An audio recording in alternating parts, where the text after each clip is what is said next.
ಕಲ್ಲಡ್ಕದಲ್ಲಿ ರೋಗಿಗಳಿಗೆ ಔಷಧ ನೀಡುವ ಕ್ಲಿನಿಕ್ ಆರಂಭಿಸಿದ ಪ್ರಭಾಕರ್ ಭಟ್ ಅದರೊಂದಿಗೆ ಆರ್ಎಸ್ಎಸ್ನ ಚಟುವಟಿಕೆಯನ್ನು ವಿಸ್ತರಿಸಿದರು.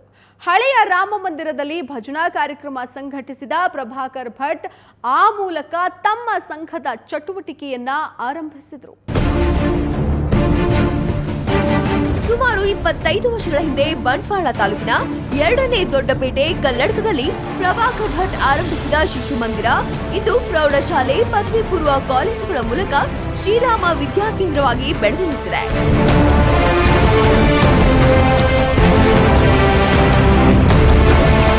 ಸುಮಾರು 40 ವರ್ಷಗಳ ಹಿಂದೆ ಕಲ್ಲಡ್ಕದಲ್ಲಿ ಗಮನ ಸೆಳೆಯುವಂತಹ ಯಾವ ವಿಚಾರಗಳು ಇರಲಿಲ್ಲ. ಹಳೆಯ ರಾಮ ಮಂದಿರ ಒಂದು ಇದ್ರೂ ಅದರ ಗೊಡುವೆ ಯಾರಿಗೂ ಇರಲಿಲ್ಲ. ಆದರೆ ನಂತರದ ದಿನಗಳಲ್ಲಿ ಕರಾವಳಿಯಾದ್ಯಂತ ಜೈ ಶ್ರೀರಾಮ್ ಎಂಬ ಮಂತ್ರ ಹುಟ್ಟಿದ್ದು ಇದೇ ರಾಮ ಮಂದಿರದಿಂದಲೇ. ಯಾಕಂದ್ರೆ ಕಲ್ಲಡ್ಕಕ್ಕೆ ಬಂದು ಕ್ಲಿನಿಕ್ ಆರಂಭಿಸಿದ ಪ್ರಭಾಕರ್ ಭಟ್ ಕಲ್ಲಡ್ಕದ ಇತಿಹಾಸವನ್ನೇ ಬದಲಿಸಿದವರು.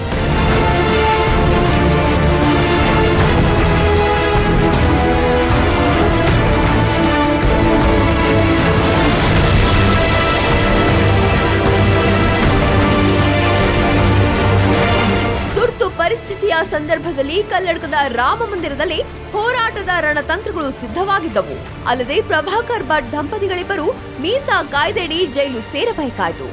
ಲಭ್ಯವಿರುವ ಮಾಹಿತಿಗಳ ಪ್ರಕಾರ ದೇಶಾದ್ಯಂತ ನಡೆಯುತ್ತಿದ್ದ ತುರ್ತು ಪರಿಸ್ಥಿತಿ ವಿರುದ್ಧದ ಹೋರಾಟದಲ್ಲಿ ದಂಪತಿಗಳಿಬ್ಬರಿಗೆ ಮೀಸಾ ಕಾಯ್ದೆ ಬಿದ್ದ ಉದಾಹರಣೆ ಕಲ್ಲಡ್ಕದ್ದು ಎನ್ನಲಾಗ್ತಿದೆ.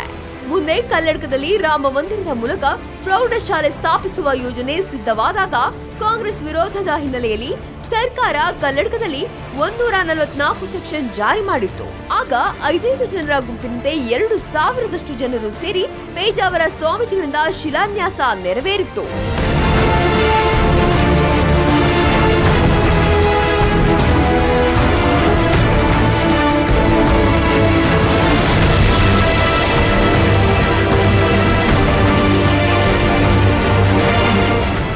ಕಲ್ಲಡ್ಕದಲ್ಲಿ ಹಿಂದೂ ಸಮುದಾಯವನ್ನ ಸಂಘಟಿಸುವಲ್ಲಿ ಯಶಸ್ವಿಯಾದ ಪ್ರಭಾಕರ್ ಭಟ್ ಆರ್ಎಸ್ಎಸ್ ಅನ್ನ ಕೂಡ ಅಷ್ಟೇ ಪ್ರಮಾಣದಲ್ಲಿ ಹರಡಿಸಲು ಕೂಡ ಭರಪೂರ ಯಶಸ್ಸು ಕಂಡರು.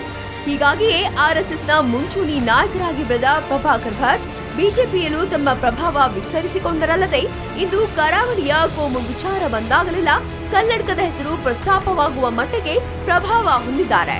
ಹೀಗಾಗಿಯೇ ಈ ಬಾರಿ ಕರಾವಳಿಯಲ್ಲಿ ಕೋಮು ಸಾಮರಸ್ಯದ ಸಮಸ್ಯೆ ತಲೆದೂರಿದಾಗ ಮೊದಲು ಕಲ್ಲಡ್ಕದ ಹೆಸರು ಪ್ರಸ್ತಾಪವಾಗಿದೆ.